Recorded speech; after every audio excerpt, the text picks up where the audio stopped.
تب کہیں جا کر وہ فصل پکتی ہے اور وہ اس قابل ہوتی ہے کہ وہ استعمال کی جا سکے، وہ اس قابل ہوتی ہے کہ اس کی تعریف کی جا سکے، وہ دیدہ زیب ہو جاتی ہے۔ لیکن یہاں آتش نے بالکل منفرد اور خوبصورت خیال جو ہے وہ پیش کیا ہے۔ دراصل وہ اپنی شاعری کی تعریف کر رہے ہیں۔ وہ یہ کہنا چاہتے ہیں کہ میری شاعری خدا داد صلاحیت ہے۔ شاعری بیٹا دو قسم کی ہوتی ہے، اس بات کو سمجھنا بہت ضروری ہے۔ شعراء کرام نے اسے یوں بیان کیا ہے کہ شاعری میں دو قسم کے انداز ہوتے ہیں، ایک ہوتا ہے آمد اور ایک ہوتا ہے آورد۔ آورد جو ہے وہ اس سٹائل کو کہا جاتا ہے کہ جو محنت کے بعد شاعری کی جاتی، یعنی خیالات کو بڑی محنت سے، توجہ سے، سوچ سمجھ کر ذہن میں جمع کیا جاتا ہے اور پھر ان کو جو ہے الفاظ کی صورت میں ڈھال کر شعر لکھا جاتا ہے۔ اسے شعراء کرام جو ہے وہ آورد کہتے ہیں۔ اور دوسری صورت جو ہے وہ آمد کی بیان کی جاتی ہے۔ آمد جو ہے وہ لفظ ہے اترنے سے، یعنی آسمان سے اترنا، یعنی خیالات، الفاظ گویا ایسے لگتا ہے شعراء کرام کی زبان میں کہ جیسے آسمان سے ان کے دماغ میں خود بخود آتے چلے جاتے ہیں اور اس کے لیے انہیں کسی قسم کی محنت، تردد، کوشش نہیں کرنی پڑتی۔ گویا یہاں بھی ہمیں جو ہے وہ آتش یہی کہتے ہوئے نظر آتے ہیں کہ میری جو کھیتی ہے، کون سی کھیتی؟ شاعری کی کھیتی، وہ ہمیشہ سرسبز و شاداب رہی ہے۔ اس کے لیے میں نے ذاتی طور پر کوئی محنت نہیں کی ہے۔ اگر دیکھا جائے تو در پردہ وہ خدا کے شکر گزار نظر آتے ہیں۔ پیچھے آپ نے جب اس کی تعارف پڑھا تھا آتش کا تو آپ نے پڑھا تھا کہ صوفیانہ منش رکھتے ہیں، درویشانہ منش رکھتے ہیں، یعنی تزکیہ نفس ان کے ہاں پایا جاتا ہے، اللہ کی طرف رجوع پایا جاتا ہے۔ تو یہ بھی ایک اسی کی جو ہے وہ مثال ہے کہ وہ یہ کہتے ہیں کہ میری شاعری جو اتنی خوبصورت ہے، اس کا جو لوگوں کے دلوں پر اثر ہوتا ہے، اس میں میرا کوئی کمال نہیں ہے۔ میں نے تو اس پر کوئی محنت ہی نہیں کی، میں نے تو دن رات ایک ہی نہیں کیا، میں نے تو دل جلایا ہی نہیں، میں نے تو اس کے لیے جو ہے وہ اپنی خوشیاں تیاگ کر، اپنی خوشیاں چھوڑ کر اس پر کسی قسم کا نہ جو ہے اسے جوتا ہے، نہ بویا ہے، نہ کوئی تردد کیا ہے، بلکہ یہ سب تو ایسی صلاحیت ہے جو اللہ نے مجھے نوازی ہے، جسے خدا داد صلاحیت کہا جاتا ہے۔ یعنی میرے اشعار میں جو خوبصورتی ہے وہ میرا کمال نہیں ہے، بلکہ میرے رب کا کمال ہے کہ جس نے مجھے یہ صلاحیت بخشی۔ ٹھیک ہے بیٹا، یہ پہلا جو ہے اس کا آج کا پہلا شعر تھا، شعر نمبر 4۔ اس کی تشریح جو ہے وہ امید ہے آپ کو سمجھ میں آ گئی ہوگی۔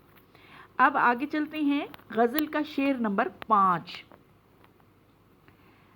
شعر دیکھیے، برہمن کو باتوں کی حسرت رہی، خدا نے بتوں کو نہ گویا کیا۔ برہمن کے لفظی معنی تو ہیں پنڈت، ٹھیک ہے، لیکن برہمن جو ہے وہ ہندوؤں کی ایک ذات کا نام بھی ہے، اور آپ کو پتہ ہے کہ ہندوؤں کا سارا نظام ذات پات پر مبنی ہے۔ ان کے ہاں اونچ نیچ جو ہے وہ کا نظام موجود ہے۔ ان کے ہاں ہندوؤں کی ایک ذات ہے جو سب سے اعلیٰ سمجھی جاتی ہے، اس کا نام بھی برہمن ہے، اور انہی میں سے صرف ان کے جتنے بھی مندر ہیں، ان کے جو سب سے بڑے پنڈت ہوتے ہیں، وہ صرف ان کے ہاں یہ رواج ہے کہ برہمن ہو سکتا ہے، کیونکہ یہ بہت ہی ان کے ہاں سمجھا جاتا ہے کہ مقدس کام ہے، ٹھیک ہے، اور اس مقدس کام کو اونچی ذات والے ہی کر سکتے ہیں۔ ان کی جو ہے وہ چھوٹی ذات والے لوگ جو ہے وہ اگر شودر یا کوئی اور چھوٹی ذات والے جو لوگ ہیں وہ اگر مندر میں چلے جائیں تو آپ یقین کریں وہاں ایسے حالات ہو چکے ہیں کہ باقاعدہ یا تو ان کو جو ہے وہ قتل کر دیا جاتا ہے، یا پھر ان کو سزا دی جاتی ہے، نکال دیا جاتا ہے، اور پھر وہ اپنے مندروں کو گنگا جل سے دھو کر پاک کرتے ہیں کہ یہ جو ہے نچلی ذات کے لوگ مندر میں کیوں چلے آئے، کیونکہ ان کے لیے نچلی ذات کے لوگوں کے لیے مندر بھی الگ بنائے ہوئے ہیں ان لوگوں نے۔ یہ ایسا برا نظام ہے، ٹھیک ہے۔ ذات پات کا نظام، اسی لیے تو اسلام نے ختم کر دیا۔ آپ نے دیکھا کہ حضور صلی اللہ علیہ وآلہ وسلم نے فتح مکہ کے موقع پر کیا فرمایا تھا کہ تم میں سے کسی عربی کو عجمی پر اور عجمی کو عربی پر کوئی فوقیت نہیں، یعنی اسلام نے تو سب کو برابر کر دیا ہے۔ اگر کوئی برتری رکھی ہے تو صرف تقوی کی بنیاد پر رکھی اور کوئی برتری نہیں، لیکن ہندوؤں کے ہاں ہمیں ذات پات کا رواج جو ہے وہ ملتا ہے۔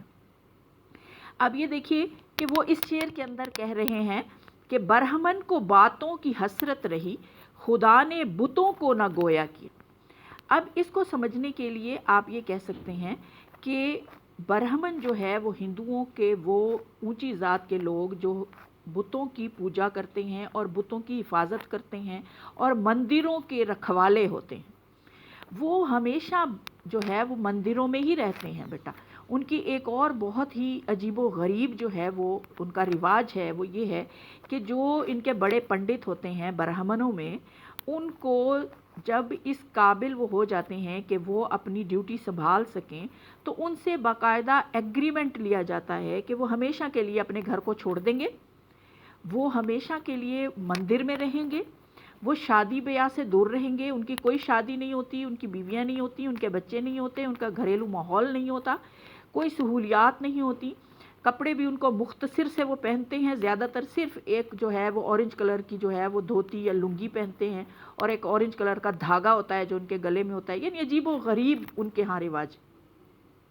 وہ ساری زندگی بتوں کے ساتھ گزارتے ہیں، ٹھیک ہے، اور وہ اس بات پر سخت پریشان ہوتے ہیں کہ انہوں نے اپنا گھر بار سب کچھ چھوڑ دیا، انہوں نے اپنی زندگی کی ساری خوشیاں چھوڑ دیں، اور جن کی خدمت میں وہ لگے رہے وہ بت ان سے باتیں کیوں نہیں کرتے، وہ بت ان کی محبت کا جواب، ان کی اس قربانیوں کا جواب کیوں نہیں دیتے، ٹھیک ہے۔ یہ شان صرف مسلمان کو ہے بیٹا۔ آپ یہ دیکھیے، ہمیں بظاہر تو ہمیں نہیں لگتا کہ ہم اللہ تعالیٰ کی عبادت کرتے ہیں تو اللہ تعالیٰ ہمیں جواب دیتا ہے، لیکن ایک بہت خوبصورت کوٹیشن میں نے پڑھی کہ مسلمان جب یہ چاہے کہ وہ اللہ سے بات کرے تو وہ نماز پڑھ لے، اور جب چاہے کہ اللہ اس سے بات کرے تو وہ قرآن پڑھ لے۔ اتنی پیاری یہ بات ہے، یعنی اللہ ہم سے ہم کلام ہوتا ہے، دونوں صورتوں میں ہوتا ہے، ہم بھی اللہ سے ہم کلام ہوتے ہیں، یہ صرف سمجھنے کی بات۔ لیکن ہندو اس خوبصورتی سے محروم ہے، وہ کہتے ہیں وہ ساری زندگی بتوں کی حفاظت میں لگے رہے، ان کی خدمت میں لگے رہے، سیوا میں لگے رہے۔ بیٹا ان پر پیسے بھی چڑھاتے ہیں، ان پر زیور بھی چڑھاتے ہیں، ان پر دودھ بھی چڑھاتے ہیں، قربانیاں بھی کرتے ہیں۔ بعض اوقات تو ہندوؤں کی ایک ایسی رسم ہے جس میں بچے جا کر قربان کرتے ہیں، اپنی اولاد کو بتوں کے سامنے جا کر ذبح کر دیتے ہیں،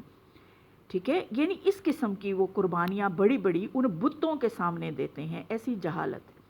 لیکن وہ کہتے ہیں کہ اس کے بدلے میں بت تو ظاہر ہے وہ ان کے اپنے تراشیدہ ہیں، وہ تو کسی صلاحیت سے محروم ہیں، وہ کیسے گفتگو کر سکتے ہیں؟ وہ کہتے ہیں برہمن ساری زندگی اس آس میں گزار دیتا ہے کہ شاید اس کی تمام قربانیوں کے بدلے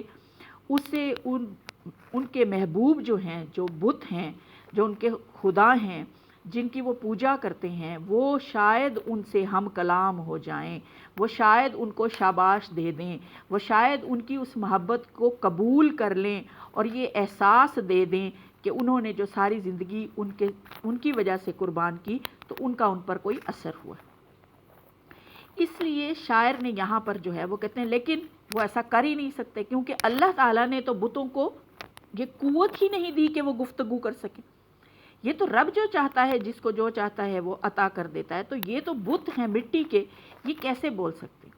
اس کی تشریح میں بیٹا یہ لکھنے کے بعد آپ لکھیں گے کہ شاعر یہاں پر جو مثال دینا چاہتا ہے برہمن اور بتوں کو کا استعارہ کر کے، وہ یہ کہنا چاہتا ہے کہ میں بھی جس طرح برہمن ساری زندگی بتوں کی سیوا میں لگا رہتا ہے، ان کے لیے اپنا گھر بار خوشیاں سب کچھ چھوڑ دیتا ہے، قربانیاں دیتا ہے، بالکل ایسے ہی میں نے بھی اپنے محبوب کے لیے سب کچھ چھوڑ دیا، اپنی ساری خوشیاں قربان کر دیں، لیکن میرا محبوب بھی برہمن کے بتوں جیسا ہے جو کہ میری محبت کا جواب نہیں دیتا۔ جس کی طرف سے مجھے کوئی کسی قسم کی خوشی میسر نہیں آتی ہے، نہ صرف جواب نہیں دیتا بلکہ وہ میری محبت کو قبول بھی نہیں کرتا ہے، قبولیت، شرف قبولیت بھی نہیں بخشتا ہے۔ تو مجھے ان تمام حالات سے یہ محسوس ہونے لگتا ہے کہ گویا وہ بھی کوئی بت ہے، وہ بھی برہمنوں کے بتوں جیسا کوئی جو ہے وہ بت ہے کہ جس کو اللہ تعالیٰ نے بولنے کی طاقت ہی نہیں دی، ورنہ اگر وہ انسان ہوتا تو وہ ضرور مجھ سے جو ہے میری محبت کا جواب کسی نہ کسی صورت میں دیتا، مجھ سے گفتگو کرتا، میری محبت کو قبول کرتا، لیکن اس کی یہ تمام بے پرواہی، اس کی یہ تمام جو ہے وہ غفلت، اس کی تمام جو ہے وہ یہ رویہ دیکھ کر مجھے یہ احساس ہونے لگا ہے کہ یہ بھی گویا کوئی بت ہی نہ ہو کہ جس کی ساری زندگی سیوا کرنے کے بعد بھی برہمن مایوس نا امید رہتا ہے، میں بھی اسی طرح سے اپنی محبت کا جواب کبھی بھی حاصل نہیں کر سکتا۔ ٹھیک ہے بیٹا، سمجھ آ گئی اس کی آپ کو؟ اچھی طرح سے اس کو آپ نے سن لینا ہے اور سمجھ لینا ہے۔ اس کے بعد بیٹا اگلا شعر ہے، شعر نمبر 6۔ شعر نمبر 6 ہے، سنیے، مزہ غم کے کھانے کا جس کو پڑا وہ اشکوں سے ہاتھ اپنا دھویا کیا۔ ٹھیک ہے، اشک کسے کہتے ہیں؟ آنسوؤں کو۔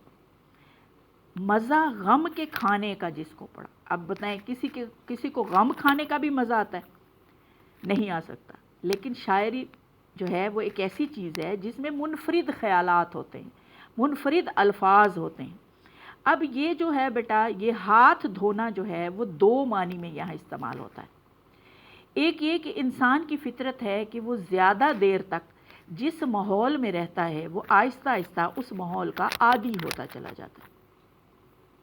جیسے آپ عمومی طور پر دیکھیے، آج کل رمضان المبارک ہے، ہم لوگ جب شروع کے روزے رکھتے ہیں تو کچھ دن نہ ہم سے سحری صحیح ہوتی ہے نہ افطار صحیح ہوتی، کیونکہ وہ ہماری ٹائمنگ ہی نہیں ہوتی۔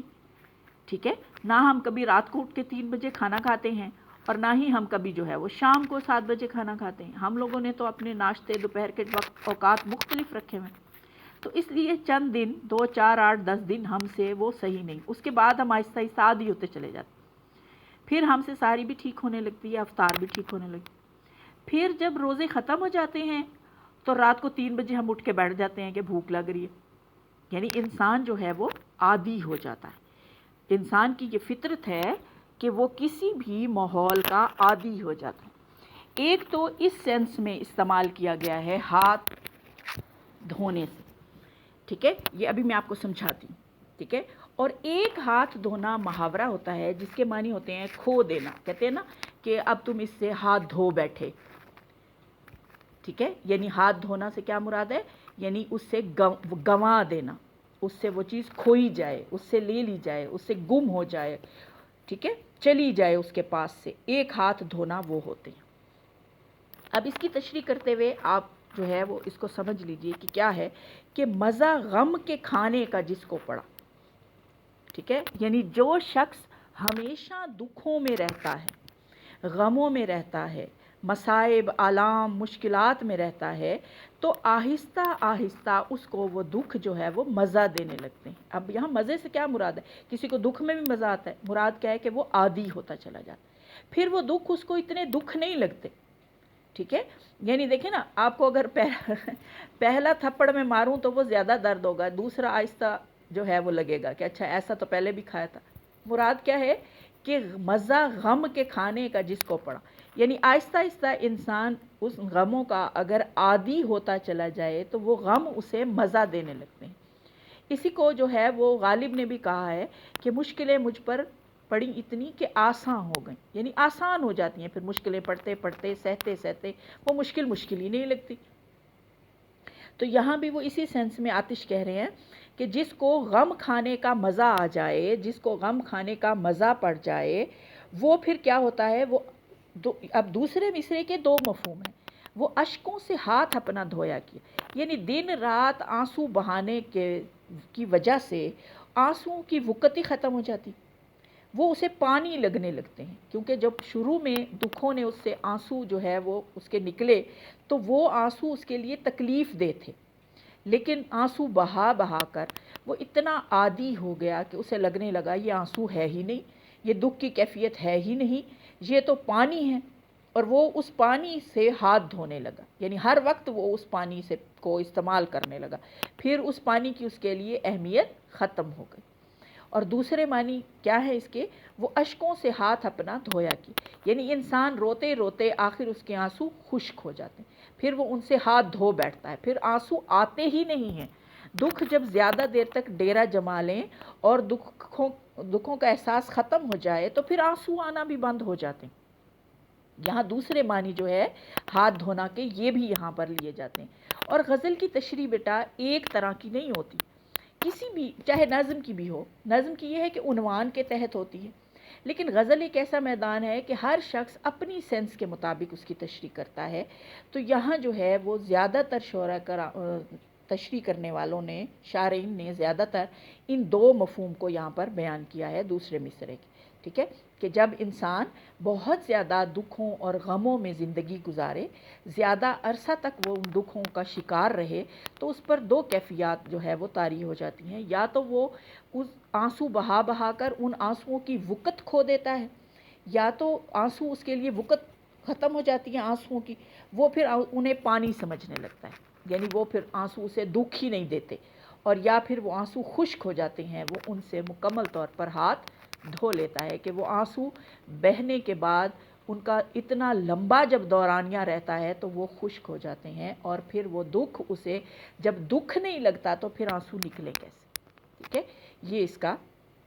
مفہوم ہے، یہ اس کی تشریح ہے، یہ اس کی وضاحت ہے، اس کو آپ نے اچھی طرح سے سمجھ لینا۔ اس کے بعد بیٹا اس کا آخری شعر ہے، زنخداں سے آتش محبت رہی، کنویں میں مجھے دل ڈبویا کیا۔ زنخداں کہتے ہیں بیٹا ٹھوڑی کے خم کو، ہماری چن ہوتی ہے، ٹھوڑی ہوتی ہے، اس میں کچھ لوگوں کا آپ نے دیکھا ہوگا کہ گالوں میں ڈمپل ہوتے ہیں، کچھ لوگوں کی چن میں ٹھوڑی میں ڈمپل جیسا ایک جو ہے وہ گڑھا سا چھوٹا سا ہوتا ہے، ٹھیک ہے۔ اب شاعر نے اس چیز کو یہاں پر بیان کیا ہے، جیسے میں نے آپ کو میر پڑھاتے ہوئے بھی بتایا، یا اس کے بھی شروع کے اشعار میں بتایا کہ یہ غزل کی دنیا ہو، نظم کی دنیا ہو، شاعری جو بھی ہو، اس میں جو محبوب ہے، مجازی محبوب ہے، اس کی تعریف شاعر اس انداز میں کرتا ہے کہ اس کے ایک ایک حسن کے کو اس طرح بیان کرتا ہے کہ وہ سب سے منفرد اور ممتاز دکھائی دے۔ کہیں پر آنکھوں کی خوبصورتی ہے، پلکوں کی خوبصورتی ہے، چہرے کی خوبصورتی ہے، ٹھیک ہے، رخ و زلف کا بیان ہے،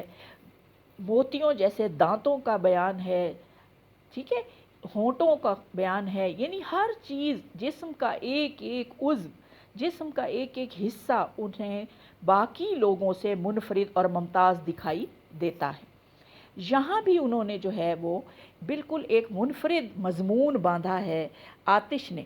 اور وہ کیا ہے؟ وہ کہہ رہے ہیں کہ زنخداں سے آتش محبت رہی، کہ محبوب کی ٹھوڑی کا جو خم ہے مجھے اس سے بے پناہ محبت، یعنی جب میں اسے دیکھتا ہوں، اس کی ٹھوڑی کے اس خم کو، تو مجھے ایسا محسوس ہوتا ہے کہ کنویں میں مجھے دل ڈبویا، کہ وہ مجھے ایک ایسا کنواں لگتا ہے کہ جس میں نے اپنا دل جو ہے وہ کھو دیا ہے، ٹھیک ہے۔ آپ کو پتہ ہے کنویں کے اندر اگر کوئی چیز گر جائے تو اسے نکالنا ناممکن نہیں تو انتہائی مشکل ضرور ہوتا ہے، اس لیے وہ محبوب کی ٹھوڑی کے خم کو کنویں سے ملا رہے ہیں کہ وہ ایسا کنواں ہے